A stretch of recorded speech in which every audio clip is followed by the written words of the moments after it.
oilless केमती जो कराइला ये पियाज इटा बाहरी सारा पियाज प्रत्येक साई बाहरी सारा एवं ता संगे जो आम माइक्रोग्रीन भी करूँ से सॉइललेस से गुड़ा भी बाहरी गला आज 5 दिन है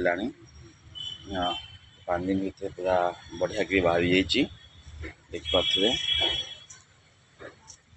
यहाँ मेथी माइक्रोग्रीन दिखाई सबुटा खूब सुंदर भाव में बाहरी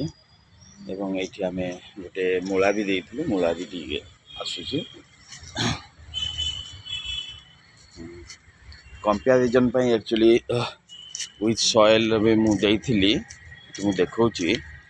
विथ सॉइल भी बाहरी किंतु यार मात्रा टे कम अच्छे से सॉइललेस बेसी रही कारण से आमर जब वर्मी कंपोस्ट आउ राइस हाउस दिखाई वर्मी कंपोस्ट आम निजे बनईचु आम यूनिट रे ताको टेस्ट करने सब काम करा